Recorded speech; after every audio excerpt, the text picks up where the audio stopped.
Hello बच्चों, good morning. आप सभी का ऑनलाइन एजुकेशन प्रोग्राम के अंतर्गत अध्याय परिसर अध्ययन भाग 1 के पाठ प्राकृतिक आपदा में हार्दिक स्वागत है। बच्चों, आज हम सब परिसर अध्ययन के भाग 1 पाठ 23 प्राकृतिक आपदा के बारे में जानकारियां प्राप्त करेंगे। प्राकृतिक आपदा क्या होती है, ये कब आती है, कैसे आती है, इन सारी बातों के बारे में थोड़ी बहुत जानकारी हम हासिल करेंगे। किंतु सबसे महत्वपूर्ण जो बात होगी कि प्राकृतिक आपदा आने के पश्चात हमें क्या करना चाहिए, यह सबसे महत्वपूर्ण होगा। तो आइए मैं आप लोगों के समक्ष स्क्रीन शेयर के माध्यम से कुछ चित्र जो है रख रहा हूं और आप सब उसको देखिए। देखिए, प्राकृतिक आपदा। प्राकृतिक आपदा जो प्रकृति से आए, जैसे वर्षा, अत्यधिक वर्षा, बाढ़, भूकंप, ज्वालामुखी, जिसकी हमें जानकारी ना हो।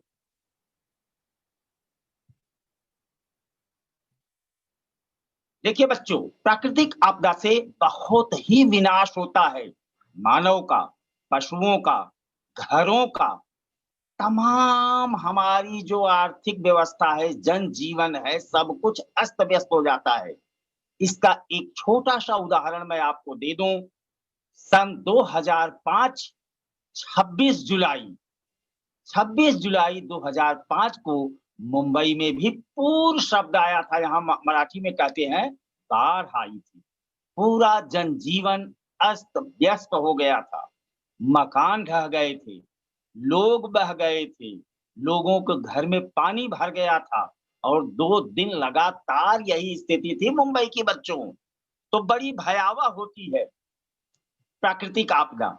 2 चित्र आपके सम्मुख में रखा हूं, एक है ज्वालामुखी और दूसरी है विनाशकारी लीला वर्षा ऋतु की। दोनों चित्रों में जरा आप ध्यान से देखिएगा और इनके क्या परिणाम हो सकते हैं, इसके बारे में आप जरा सोचना।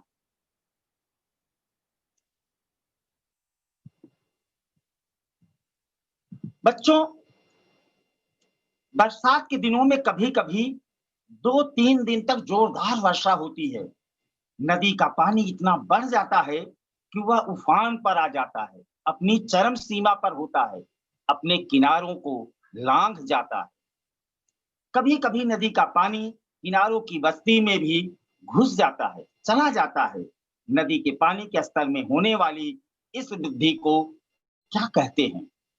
महाराष्ट्र में किन 2 क्षेत्रों में बार-बार भूकंप आते रहते हैं? समुद्र में भूकंप आने पर बहुत ऊंची लहरें उफनती हैं, इन्हें क्या कहते हैं? इत्यादि बातों की जानकारी हमें आपको रखनी ही चाहिए और उसके सावधानी क्या है, उससे बचा क्या जा सकता है आने के बाद, उसके बारे में भी जानकारी होनी चाहिए। तो हमारा पहला टॉपिक प्राकृतिक आपदा है क्या, इसके बारे में हम जानकारी प्राप्त करेंगे। हम प्रायः कहीं पर होने वाली दुर्घटना के बारे में सुनते हैं। कहीं भूकंप आता है तो कहीं बाढ़ आती है, कहीं प्रचंड तूफान आते हैं तो कहीं बिजली गिरती है, कहीं चट्टानें खिसकती हैं तो कहीं ओलावृष्टि होती है। ओला, जो हम लोगों में बेटा गांव में कहते थे बिनौरी पड़ती है, तो वो छोटे रूप में थी। ये जो प्राकृतिक आपदाएं होती हैं, इनसे बहुत ही दुर्घटना होती है तमाम चीजों की। जैसे फसलें खराब होती हैं, पशु मर जाते हैं, मानव का जनजीवन अस्त व्यस्त हो जाता है, मकान जो है गिर जाते हैं, छप्पर टूट जाते हैं, खपरेलें टूट जाती हैं। ठीक है, इन दुर्घटनाओं में बहुत से लोग घायल भी होते हैं, कुछ लोगों की अकाल मृत्यु हो जाती है। कुछ दुर्घटना में खड़ी फसलें नष्ट, लोगों का दैनिक जीवन ही अव्यवस्थित हो जाता है। जो हमारा दैनिक जीवन है, जो हमारी दिनचर्या है, वह सब अव्यवस्थित हो जाती है। मतलब उसे ढर्रे पर लाने के लिए वक्त लगता है, समय लगता है। क्या शब्द सीखो? आपदा, अत्यधिक भयानक विपत्ति, आफत, संकट, मुसीबत।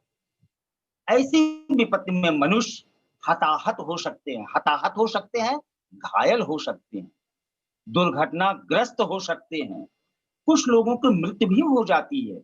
ऐसी घटनाओं द्वारा धन जन की अत्यधिक क्षति होती है, नुकसान होता है, आवासीय घर भी ढह जाते हैं, पालतू पशुओं की मृत्यु होती हो जाती है, खेती को भी हानि पहुंचती है। इत्यादि बातें जो हैं हानिकारक हैं मानव जीवन के लिए, दिनचर्या के लिए। तो उन सब पर प्राकृतिक आपदा का प्रभाव पड़ता ही है, हर हाल में पड़ता है। और ऐसी बहुत सी दुर्घटनाएं प्राकृतिक कारणों से घटित होती हैं। इन्हें टालना या इनसे छुटकारा पाना हम हमारे हाथों में बिल्कुल नहीं है। स्वाभाविक है, जो भी प्राकृतिक आपदा होगी, दुर्घटना होगी, संकट समस्या आएगी, उसकी जानकारी हमें नहीं होती है। हाँ, इतना हो जाता है कि 24 घंटे के अंदर टेक्नोलॉजी के माध्यम से कि यहाँ पर तूफान आएगा, यहाँ पर प्राकृतिक आपदाएँ आएँगी, तो उसे रोका नहीं जा सकता, किंतु उससे बचाव हेतु जो कार्य हैं, उसे पूर्ण रूप से पहले ही कर लिया जाता है। छोटी-सी बात है, जैसे बाढ़ आने वाली, तो हम पहले ही ऊँचे स्थानों पर चले जाते हैं। निचला हमारा जो घर है, उसे हम छोड़ देते हैं। जैसे सुनामी आ रही है, तो अभी हाल में ही कंपन तूफान आया है, फोनी तूफान आया है, बहुत सारे ऐसे तूफान महाराष्ट्र में भी आया, बंगाल में आया। तो इनसे हम बच कैसे सकते हैं, वहां के जान माल की सुरक्षा कैसे कर सकते हैं, बस इसी पर हमारा पूरा फोकस रहता है। हम उसे रोक तो नहीं सकते, किंतु उसके बचाव में हम क्या कर सकते हैं, जन जीवन हेतु उसके लिए हम हमेशा तत्पर रहते हैं। असामयिक वर्षा, असामयिक वर्षा का मतलब होता है जो मानसूनी वर्षा के अंतर्गत अंतर्गत छोड़कर वर्षा होती है। जैसे महाराष्ट्र में जून, जुलाई, अगस्त और सितंबर, इन 4 महीनों में वर्षा होती है। अतः इस महीने को हम वर्षा काल कहते हैं। किंतु ऐसे भी समय होते हैं जब बिना मौसम के बरसात हो जाती है। महाराष्ट्र में वर्षा प्रारंभ होने से पहले ही कुछ स्थानों पर किसी दिन अचानक घने बादल छा जाते हैं। अचानक बादल छा जाते हैं, बरसात होने लगती है। हम आप भी इससे गुजरे हैं। जैसे घर से निकले तो धूप थी, अचानक कड़ाके की जो है बरसात होने लगी, बिजली चमकने लगी, तो हम भीग जाते हैं। जोरदार वर्षा हो जाती है कभी-कभी। यह भी नहीं कि पूरे समूचे क्षेत्र में हो रहा है। मुंबई में हो रहा है तो बगल के जिले में नहीं है। मुंबई के कोने में हो रहा है, दक्षिणी छोर पर तो उत्तरी छोर पर नहीं है। ऐसा भी होता है। असामयिक वर्षा कहते हैं इसको। बिना मौसम के जो बरसात हो, उसे असामयिक वर्षा कहते हैं। परंतु मानसूनी वर्षा और दोंगड़े के अतिरिक्त हमारे यहाँ कभी-कभी सर्दी तथा गर्मी की ऋतुओं में भी वर्षा होती है। स्वाभाविक है, अप्रैल और मई में जोरदार आंधी के तेज झोंकों के साथ, गड़गड़ाहट के साथ बिजली चमकती है, वर्षा हो जाती है, तूफान आ जाते हैं। स्वाभाविक है, होता है। यही है प्राकृतिक आपदा। मानसूनी वर्षा के निश्चित समय के अतिरिक्त अन्य समय में होने वाली ऐसी वर्षा को असामयिक तथा बेमौसमी बरसात कहते हैं।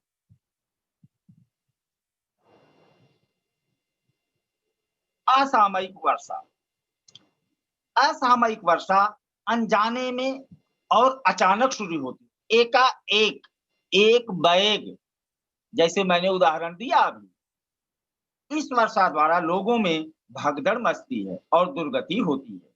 लोग बिना छतरी रेनकोट के ही बाहर निकलते होते हैं।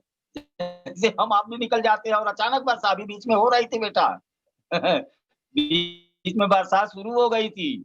थोड़ी बहुत हल्की फुल्की, न तेज सही तो हल्की फुल्की हुई तो लोग इधर उधर छिप रहे थे पानी बरसने के लिए, भाग रहे थे, क्योंकि हमें आपको मालूम है कि यह मानसूनी बरसात नहीं है और इतनी तेज नहीं होगी, लेकिन कभी-कभी तेज हो जाए तो छतरी है, ना रेनकोट है और ना सिर पर छप्पर है। तो जहाँ भी मिलता है वहाँ हम खड़े होने की कोशिश करते हैं, भीगने से बचने की कोशिश करते हैं, उससे हमारा समय नुकसान होता है, ट्रेन छूट जाती है ना? रोड पर सन्नाटा छा जाता है अचानक वर्षा होती है तो। तब जिसे जहाँ शरण मिले, लोग वहीं रुक जाते हैं, नहीं तो उन्हें भीगते हुए भी घर जाना पड़ता है। कभी-कभी मम्मी-पापा आते होंगे, तो भीग जाते होगा, अरे! नज़दीक पहुँच गया था घर के और बरसात शुरू हो गई जोरदार, भीग गई, तो बीमारी भी होती है, सर्दी, खाँसी, जुकाम होता है, बुखार हो जाता है। परंतु असामयिक वर्षा होने से और भी कई हानियाँ होती हैं। कहीं-कहीं लोग शीतकाल की फसलें भी बोते हैं। यदि इस समय बीच-बीच में हल्की-फुल्की वर्षा हो, तो फसलों को लाभ भी होता है। जैसे इस समय गाँव में गेहूँ की खेती है, तो हल्की-फुल्की अगर बरसात होगी, तो उसके लिए फ़ायदेमंद होगी।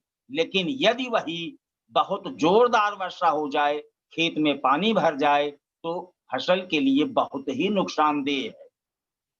कभी-कभी असामयिक वर्षा के साथ-साथ ओले भी गिरते हैं। पत्थर जिसे हम लोग कहते हैं, अरे बर्फ का गोला गिर रहा है, पत्थर गिर रहा है, फसलें नष्ट हो जाती हैं।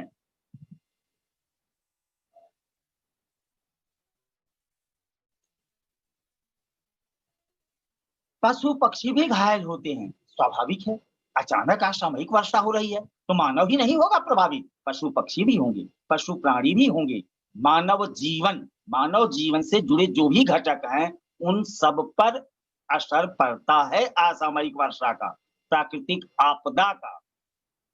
यदि इस समय आमों में बौर आए हों, टिकोरे आए हों, तो उनका कुछ भाग नष्ट हो जाता है। स्वाभाविक है, एक कहावत है बच्चों, आम बहुत अच्छे आए हैं पेड़ों में, तो इस साल आंधी-तूफान बहुत आएगा। ऐसी कहावत है और ऐसी मान्यता है कि आम की फसल जिस साल बहुत अच्छी होती है, उस साल आंधी और तूफान आते ही हैं और आमों की फसलों का नुकसान कर जाते हैं। कभी-कभी तो ऐसे होता है कि आम तोड़ने लायक रहते हैं, बाज़ार में बेचने लायक होते हैं और अचानक वर्षा हो जाती है, ओले पड़ जाते हैं, तो खेती जो होती है आम की, उस पर प्रभाव पड़ता है। आम की जो फल है, वह नष्ट हो जाता है, सड़ जाता है।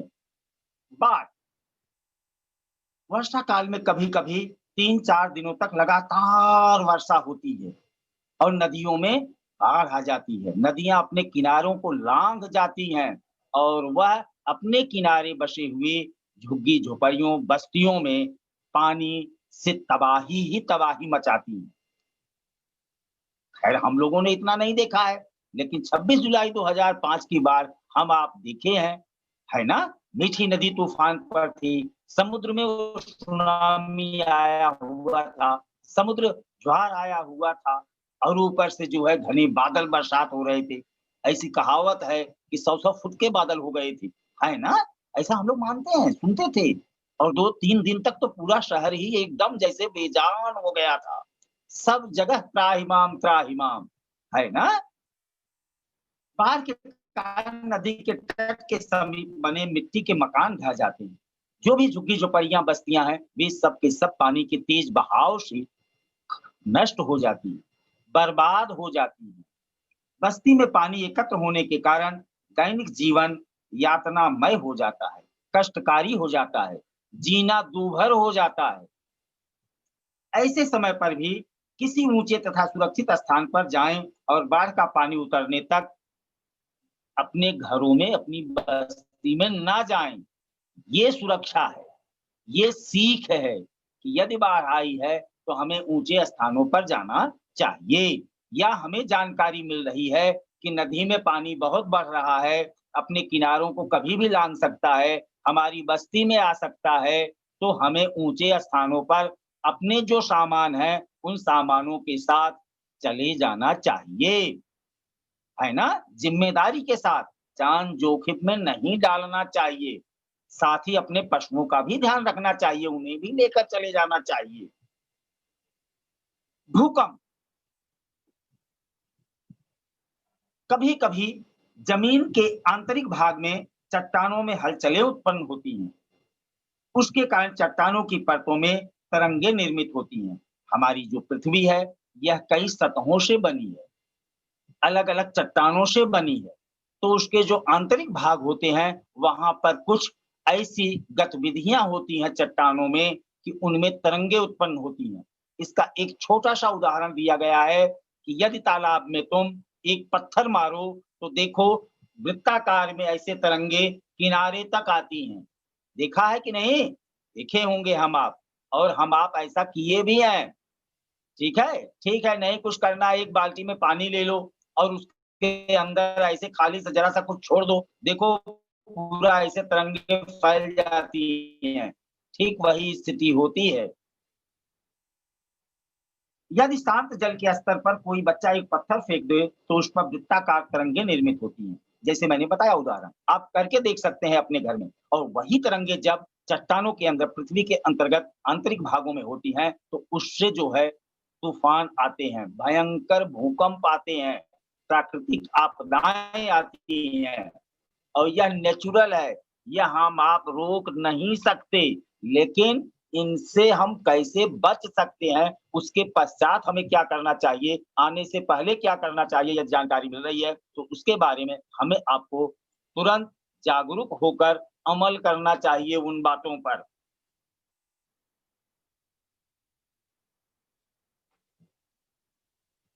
उसी प्रकार की तरंगे जमीन के अंदर भी उत्पन्न होती हैं। जमीन कुछ सेकंड के लिए हिलने लगती है, इसे भूकंप कहते हैं। जमीन का कंपन होना ही भूकंप कहलाता है। अभी 2-4 दिन पहले ही मुंबई के नजदीक पालघर जिले में भूकंप के हल्के झटके महसूस किए गए हैं, है ना? रिएक्टर स्केल पर उनका पैमाना मापा जाता है और उनकी जानकारी हमें तभी मिलती है जब वो हो जाते हैं। उसके पहले कोई जानकारी नहीं रहती है। इसके बाद सब शांत हो जाता है। जिस स्थान पर भूकंप आता है, वहाँ के मकान हिलने लगते हैं। घर की वस्तुएं धड़ाधड़ नीचे गिरने लगती हैं। कच्चे मकान तो पूर्णतः धराशायी हो जाते हैं। आजकल हम आप टेलीविजन के माध्यम से, समाचार मात्रों के संचार साधनों के माध्यम से सुनते रहते हैं, फला जगह पर ऐसा भूकंप आया, वहाँ की चित्र दिखाते हैं, काँच टूट जाते हैं, छप्पर जो है गिर जाते हैं, पंखे हिलने लगते हैं, घर में जो कुछ रखा है वह कंपन होने लगता है। यह है अंदेशा। और उस समय के पश्चात उस समय हमें क्या सावधानी बरतनी चाहिए, यह ज़्यादा महत्वपूर्ण है। भूकंप पालतू भूकंप से पालतू पशुओं की भी मृत्यु होती है, स्वाभाविक है। जमीन पर जो भी जीव है, जो भी वस्तुएँ हैं, वे सब की सब प्रभावित होगी भूकंप से, जमीन पर। और जमीन के सिवा कुछ है नहीं। है ना? जैसे पेड़ों पर पक्षी बैठे हैं, पेड़ गिर रहे हैं, है ना? घर मकान हैं, ध्वस्त हो रहे हैं, पशु हैं, जानवर हैं, मानव है, प्रभावित हो रहा है। कुछ पशु घायल भी होते हैं। भूकंप से घबराना नहीं चाहिए। देखो, बार-बार मैंने यही बात कहा, कोई भी मुसीबत, आफत आए, समस्या आए, तो उसे धैर्य से मुकाबला करना चाहिए, उससे लड़ना चाहिए। भागना या भगदड़ नहीं बचाना चाहिए, घबराना नहीं चाहिए, जल्दबाजी में कोई निर्णय नहीं लेना चाहिए, है ना? तो उससे संबंधित जो हम सुरक्षा की दृष्टि से कदम उठा सकते हैं, उसे हमें आपको उठाना चाहिए। जैसे कि अगली लाइन में लिखा हुआ है, अतः भूकंप के समय मजबूत चारपाई या मेज के नीचे बैठना चाहिए अथवा घर दरवाजे की चौखट पे खड़ा होना चाहिए। इससे भारी वस्तुएं गिरकर घायल होने से बचा जा सकता है। जहां तक संभव हो, किसी खुले स्थान पर चले जाना चाहिए, है ना? यदि मान लो भूकंप आ गया, हम सब विद्यालय में ही हैं, तो हमें आपको डेस्क बेंच होती हैं, उसके नीचे हो जाना चाहिए। दरवाजे का जो चौखट होता है उसके नीचे। ऐसा माना जाता है, ऐसा समझा जाता है वैज्ञानिक दृष्टिकोण से, या हम आपके लिए स्वाभाविक दृष्टि से भी हम समझते हैं कि जब ऊपर से कोई ऐसे स्लैब गिरेगी, मिट्टी गिरेगी या कुछ गिरेगा, तो यदि हमारे ऊपर एक सुरक्षा कवच रहेगा डेस्क बेंच के ऊपर या चौखट के, तो वह उसे रोकेगा, है ना? ऐसे या अगर हमारे पास समय मिल रहा है, तो हमें तुरंत जो है खुले मैदान में चले जाना चाहिए। लेकिन यह भी कभी-कभी हानिकारक होता है, जैसे मैं मान लो बाहर लगा भागने गैलरी से, है ना? बिल्डिंग में रह रहे हैं, ठीक है? तल मंजिले पे हैं तो ठीक है भाई, लेकिन अगर चौथे, तीसरे, 5वें पे हैं, तो पता चल रहा है भागते समय ही कोई घटना घट जाए, तो इससे अच्छा है कि वहीं पर अपनी सुरक्षा सुरक्षा की दृष्टि से कोई भी ऐसी वस्तु हो, जो ऊपर से गिरने वाली वस्तु के भार को सह सके, उसके नीचे हमें खड़ा हो जाना चाहिए। क्या तुम जानते हो? यदि पाठशाला में होने पर अचानक भूकंप आ जाए, तो किसी बेंच के नीचे बैठ जाना चाहिए। भूकंप रुक जाने पर कतारबद्ध होकर आसपास के किसी खुले मैदान में चले जाना चाहिए, जैसे मैंने बताया। और यही हमारा प्रथम लक्ष्य होना चाहिए उस समय। चिल्लाना, घबराना, यह सब नहीं होना चाहिए, भगदड़ नहीं मचानी चाहिए। हमारे आपके तो विद्यालय में ऐसे बहुत सारे डेमो भी हुए हैं।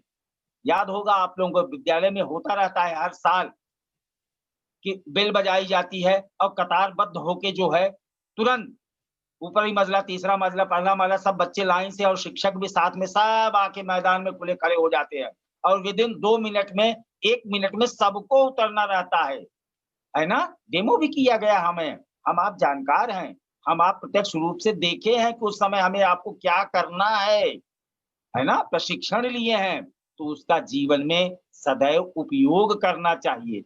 जहाँ भी रहें हम, कहीं भी रहें, यदि प्राकृतिक आपदा आ रही है, किसी भी प्रकार की वह आपदा हो जो प्राकृतिक हो, तो उससे किस प्रकार बचाव किया जाएगा, इसकी बात की हमें आपको जानकारी दी गई है और उसको जीवन में सदैव तत्परता से अपनाना चाहिए।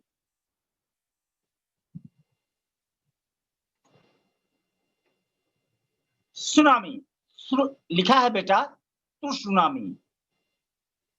सुनामी की स्पेलिंग टी से शुरू होती है, इसीलिए आधा त कहा गया है, लेकिन जब हम इसे अध्ययन अध्यापन में उपयोग करते हैं बोलने में, तो हम सुनामी शब्द कहते हैं, ठीक है?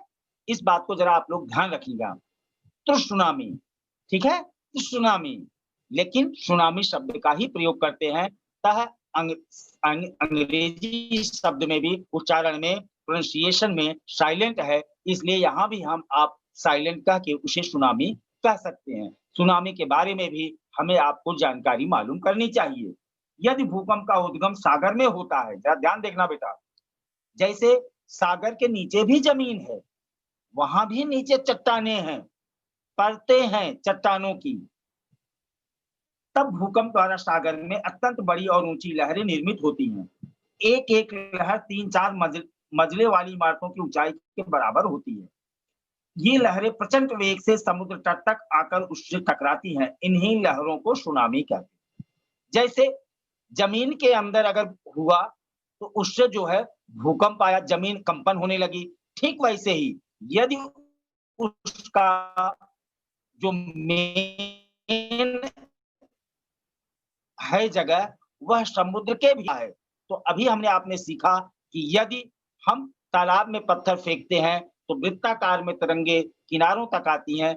ठीक वही स्थिति यदि चट्टानों में किसी भी प्रकार की कोई हलचल होती है भारी पैमाने पर, तो वह जो है पानी को तरंगों के रूप में ऊपर लहरें उठने लगती हैं और इतनी ऊपर उठती हैं कि 4-4, 5-5 मंजिलें इमारत इतनी ऊँची होती हैं। और वह क्या करता है, वह हमेशा किनारों को लांघ कर जो हमारी बस्ती है, जो हमारी शहर है, उसके अंदर आ जाता है और उससे हमें आपको हमेशा परेशानी होती है। हमारी दिनचर्या, जनजीवन प्रभावित होता है। यदि सागर के तट के आसपास मानवीय बस्तियां हों और वहां सुनामी आ जाए, तो बहुत बड़े पैमाने पर लोग हताहत होते हैं। इन तेज लहरों की चपेट में जो भी सजीव निर्जीव आते हैं, वे सुनामी की बलि चढ़ जाते हैं। लहरों के पानी में डूबकर मरने से अतिरिक्त उनके पास और कोई चारा नहीं होता। किंतु आज टेक्नोलॉजी के माध्यम से हमें इन बातों की जानकारी हो जाती है कि समुद्र में सुनामी आने वाला है।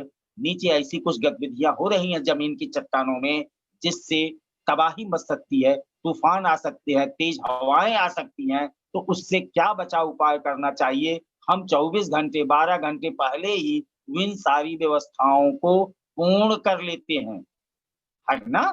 करते हैं। यह सब पहले जानकारी नहीं थी, किंतु आज जो है वैज्ञानिक युग में यह सारी बातें हमें आपको मालूम हो जाती हैं कि कहाँ प्राकृतिक आपदा, किस प्रकार की आपदा आने वाली है और उसकी सुरक्षा की दृष्टि से हम आप सदैव सतर्क हो जाते हैं।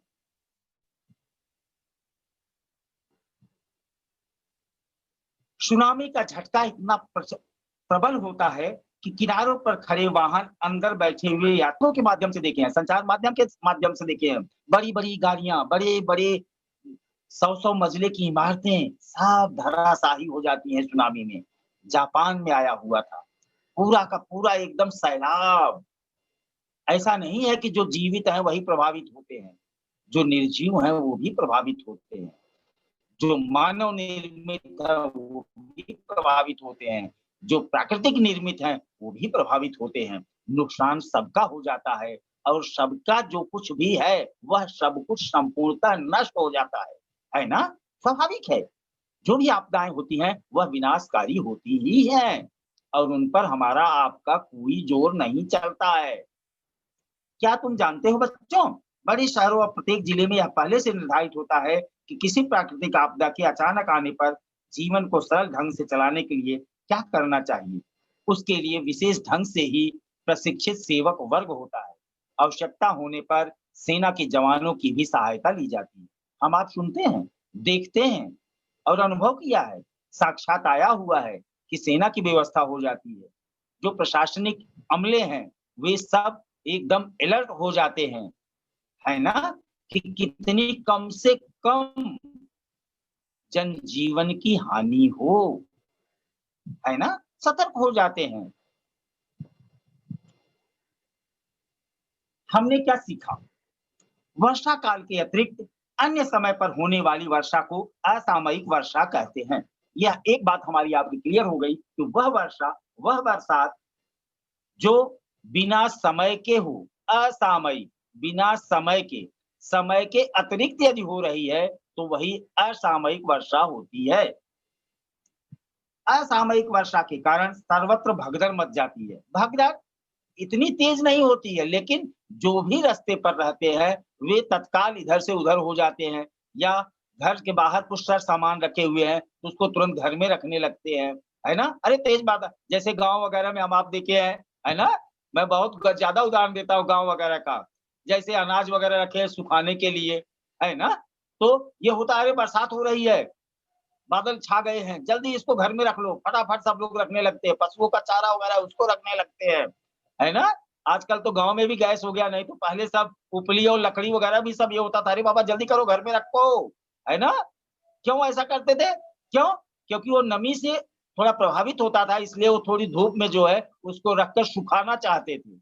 और जैसे ही ये सब देखते हैं, तुरंत अफरा-तफरी मच जाती है, भागो, भागो जल्दी, कोई रास्ते में तो वो भाग रहा है, छिपने की कोशिश कर रहा है।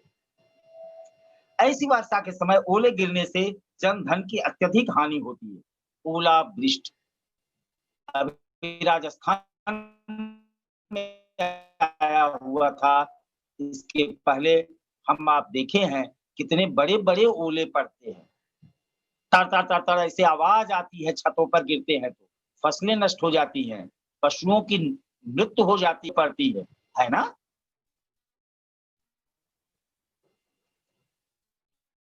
ओलावृष्टि होने से मनुष्य, पालतू पशु, पक्षी, खड़ी फसलें और आम की फसल को भी क्षति पहुँचती है। जो भी हैं सजीव, निर्जीव, किसी भी उससे प्रभावित होना ही है उनको। लेकिन बचाव की दृष्टि से यदि हमें जानकारी मिल रही है, तो हमें जागरूक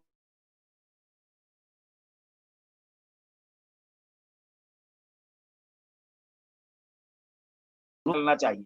ऐसा ना हो कि हाँ, हल्की-फुल्की है चलो 5 मिनट में मैं पहुँच जाऊँगा। नहीं, आप छतरी लेकर निकलिए। हो सकता है आपके निकलते ही बहुत तेज़ बरसात हो जाए। है ना? जैसे ठंडी के महीने में, घर में हल्का-फुल्का गरम है ऐसे ही निकल लिए।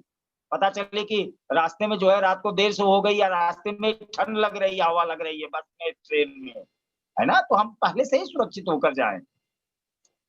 वर्षा काल में आवश्यकता से अधिक वर्षा होने पर नदियों के जल का स्तर बढ़ जाने पर बाढ़ आती है। स्वाभाविक है, यदि जल स्तर बढ़ेगा किसी का भी तो बाढ़ आएगी। जैसे एक छोटा सा उदाहरण ले लो, बाल्टी में बहुत पानी भर लिए हो और ज्यादा पानी भरोगे तो बाहर गिरने लगेगा।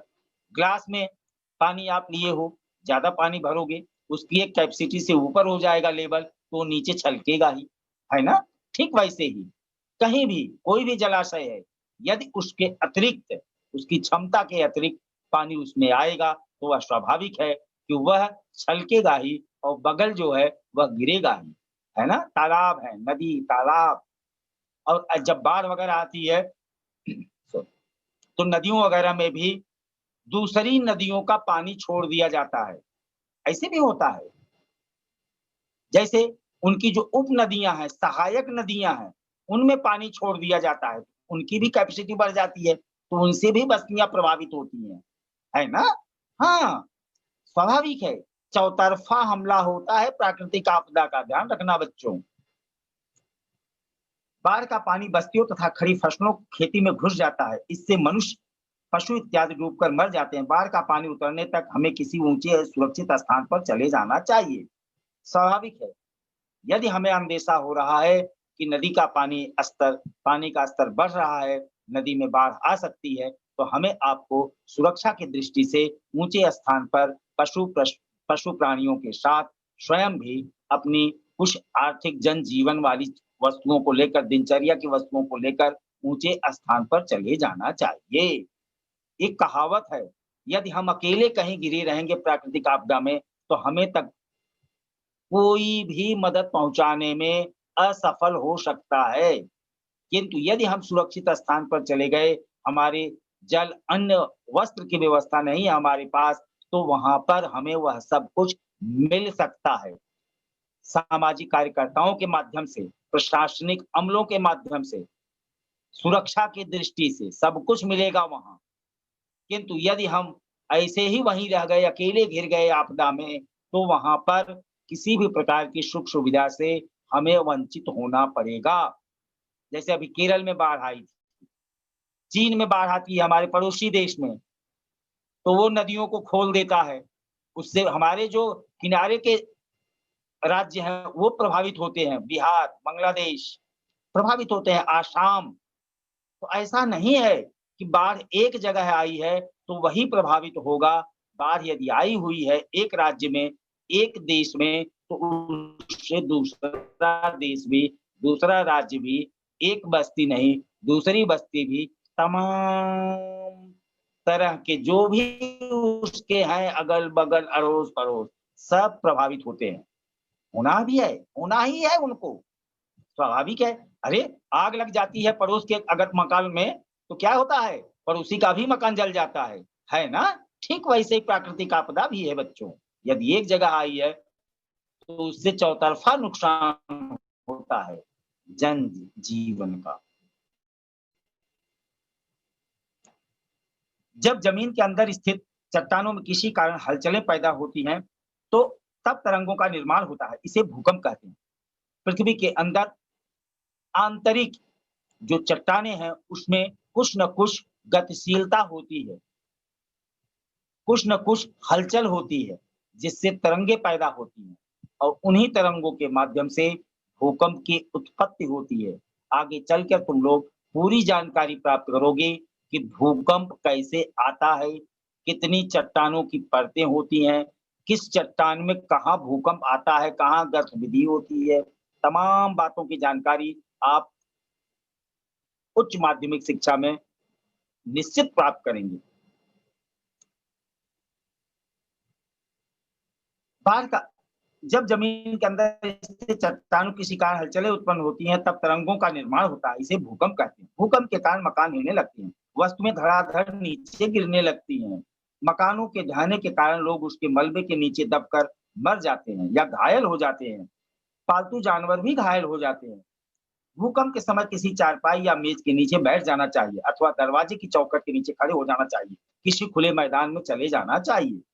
यदि भूकंप का उद्गम सागर में हो, उद्गम का अर्थ जहां से वह शुरू होता है, उसका शुरुआती बिंदु, वह स्थान, उसे उद्गम कहते हैं। सागर में ही अत्यंत तीव्र गति वाली ऊंची-ऊंची विनाशकारी लहरें उत्पन्न होती हैं, जिन्हें सुनामी कहते हैं। जब ये लहरें तट पर स्थित मानवीय बस्तियों में आती हैं, तो बहुत बड़ा विनाश होता है। स्वाभाविक है, विनाश होगा ही। जैसे बहुत ज्यादा देखो समाचार वगैरह हम सुनते हैं, उच्च दबाव का क्षेत्र निर्माण हो रहा है, कम दबाव का क्षेत्र निर्माण हो रहा है समुद्र में, अरब सागर में, हिंद महासागर में, प्रशांत महासागर में, और वह इतने एंगल पर घूम रहा है, इतनी उसकी गति है, लेकिन जब वह किनारों से टकराता है, तो उसकी गति में बहुत ज़्यादा तेज़ी आ जाती है। उससे बहुत ज़ोर की हवाएँ चलती हैं, बरसात होती है ना? बाढ़ जैसे, तूफ़ान जैसे जनजीवन दिखने लगता है, और उसकी सुरक्षा की दृष्टि से हमें आपको जो भी करना चाहिए, उसे तत्काल उसके आने से पहले ही करना चाहिए, है ना? आने के बाद क्या करेंगे? आने के बाद तो सब जगह मरासन्न रहेगा, इसीलिए घर मकान खाली करा दिए जाते हैं, है ना? हाँ,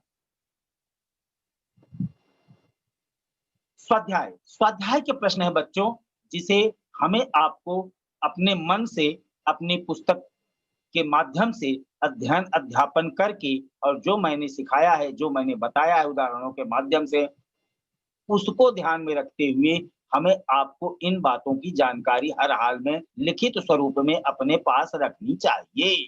ठीक है? जैसे क्या करना चाहिए? थोड़ा सोचो, फिर प्राकृतिक आपदा, मानव निर्मित आपदा। 2 आपदाएँ हैं, प्राकृतिक आपदा, मानव निर्मित आपदा। मानव भी जो निर्मित कर रहा है, उससे भी आपदाएँ आती हैं। हिमपात गिरने और ओले गिरने में क्या अंतर है? हिमपात और ओले, बर्फ गिरने की। हिमपात, जो बड़े-बड़े बर्फ के पहाड़ हैं, वहाँ से बर्फ खिसक जाती है, तो उनसे भी नुकसान होता है। वही पहाड़ के जो बड़े-बड़े टीले हैं, वे टूटकर बिखरने लगते हैं, और वो कहाँ आएँगे? बस्तियों में आएँगे, टूटेंगे तो, है ना? तो उनसे तबाही मचेगी, यह भी प्राकृतिक आपदा है। और ओले, ओले तो बिन मौसम बरसात के पड़ते हैं।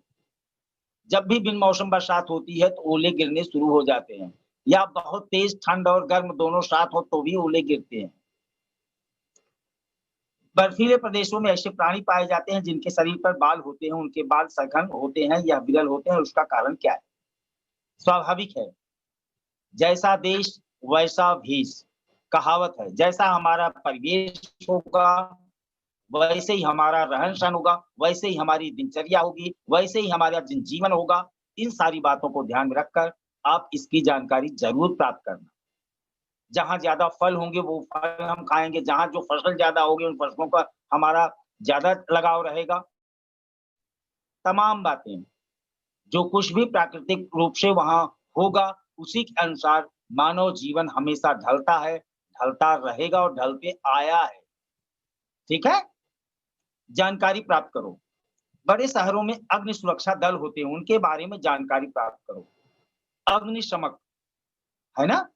हमारे आपके स्कूलों में भी बहुत सारे हैं। देखो बाल्टी में रखा हुआ रहता है, या एक सिलेंडर रखा हुआ है। देखा है कि नहीं कभी?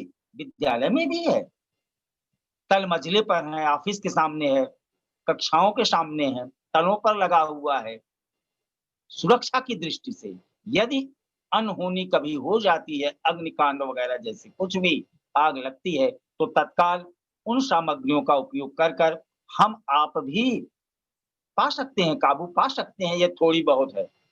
और जब तक हम उस पर काबू पाएँगे, तब तक अग्निशमक दल जो है, वह फ़ोन और कॉल के माध्यम से तुरंत पहुँचते हैं और आग बुझाने का काम करते हैं। जैसे हम आप हमेशा देखते रहते हैं संचार माध्यमों के माध्यम से कि अग्निशमक दल पहुँच गए, 100-100 गाड़ियाँ पहुँच जाती हैं, है ना? हाँ, और वहाँ सुरक्षा की दृष्टि से पहले भी होते हैं उपकरण। उन उपकरणों का हमें आपको धैर्य के साथ उपयोग करना चाहिए, सीखना चाहिए, और हम आप तो सीखे भी हैं। कोई शाला वगैरह का कर्मचारी ऐसा नहीं है जिसे ना आता हो, कैसे उसे स्टार्ट करना है, कैसे खोलना है उसको, है ना? हाँ, तो पैनिक नहीं होना है हमें आपको, घबराहट बस जल्दबाजी में हड़बड़ी नहीं मचाना है। कोई भी समस्या पैदा होती है, तो उसका निराकरण कैसे होगा, इस पर ज़्यादा ध्यान देना चाहिए। समस्या कैसे हुई उसकी चर्चा छोड़ दीजिए, वो बात की बात है। लेकिन पहले जो समस्या आई है, उसका निराकरण हमें करना चाहिए।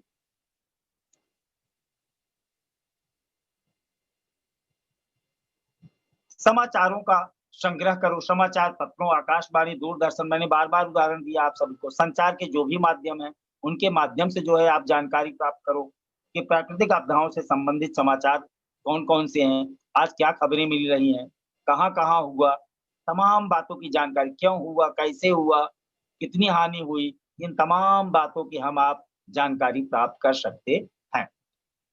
नीचे दिए गए प्रश्नों के उत्तर लिखो। अपने देश की वर्षा को मानसूनी वर्षा क्यों कहते हैं? शीतकाल की फसलों के लिए किस प्रकार की वर्षा लाभकारी होती है? ओलावृष्टि के वृष्टि के कौन-कौन से कुप्रभाव हैं? ठीक है? तमाम प्रश्न हैं। इन प्रश्नों का उत्तर आप ज़रूर अपनी कॉपी में लिखित स्वरूप में याद करके पढ़ के रखना।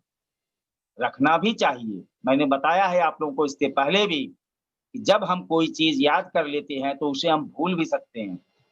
यदि हम उसे लिखित स्वरूप में रख लें और याद कर लें, तो वह जीवन भर अस्थायी ज्ञान के रूप में हमारे आपके पास सदैव रहता है।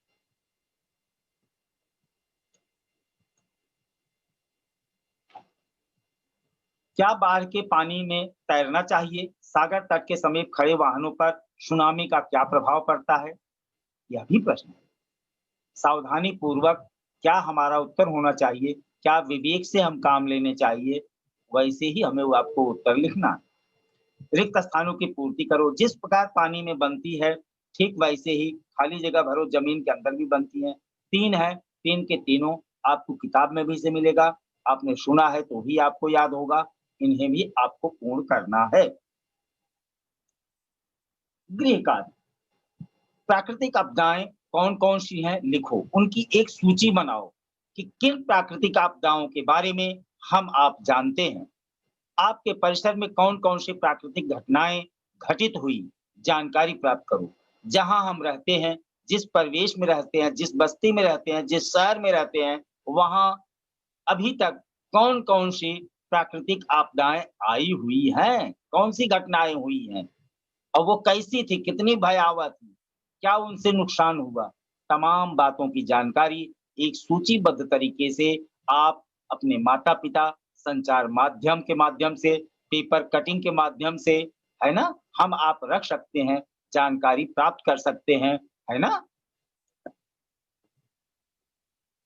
बच्चों, आज परिसर अध्ययन भाग 1 की प्राकृतिक आपदा के बारे में हम आप संपूर्णतः जानकारी प्राप्त किए हैं। कैसे निर्माण होता है उनका, कैसे विनाशकारी होते हैं, क्या-क्या हानियाँ होती हैं, हमें क्या करना चाहिए, तमाम बातों की जानकारी हम आप इस पाठ के माध्यम से प्राकृतिक आपदा शब्द से ही हमें जानकारी मिलती है कि हमें हमेशा जागरूक होना चाहिए। वह आपदा जो प्राकृतिक हो, जिस पर हमारा आपका जोर ना चले, बिल्कुल भी ना चले। शून्य है हम आप प्रकृति के सामने। प्रकृति के आगे मानव बेबस है, लाचार है ना? लेकिन प्राकृतिक आपदा के बाद हमें आपको क्या करना चाहिए, कैसे सुरक्षा दृष्टि से अपने जनजीवन को यापन करना चाहिए, इन तमाम बातों की जानकारी इस पाठ के माध्यम से हम आप सीखे हैं, सुने हैं, समझे हैं और अपने जीवन में अपनाएँगे ज़रूर। किसी भी विषय के, किसी भी पाठ का अध्ययन का मतलब होता है, उससे जो हमें सीख मिली, जो जानकारी मिली, उसे जीवन में अपनाने की कोशिश करना चाहिए और करना भी चाहिए, है ना? नहीं तो यही तो है शिक्षा। शिक्षित होने का मतलब है जो भी हमने ज्ञान अर्जित किया है उसका अपने दैनिक जीवन में उपयोग करो। ठीक है बच्चों, आप सभी इस ऑनलाइन प्रोग्राम के अंतर्गत मेरे साथ जुड़े परिसर अध्ययन भाग 1 के पाठ प्राकृतिक आपदा के अंतर्गत आप सभी का मैं हार्दिक धन्यवाद करता हूं। जो बच्चे, जो छात्र नहीं जुड़े हैं, उनका भी मैं धन्यवाद करता हूं। साथ ही हमारी पूरी जो टीम है, हमारे अधिकारीगण हैं, जो इस कार्यक्रम को सुयोजित ढंग से प्रायोजित कर रहे हैं, चला रहे हैं, चल रहे हैं, उन्हें भी हार्दिक धन्यवाद, जो इस कार्यक्रम को सफलता की सीढ़ी तक पहुंचा रहे हैं, है ना? हाँ, सभी धन्यवाद के पात्र हैं, जो जुड़े हैं प्रत्यक्ष, अप्रत्यक्ष रूप से सभी का मैं सुनील कुमार राधे कृष्ण पांडे हार्दिक धन्यवाद करता हूँ। धन्यवाद बच्चों।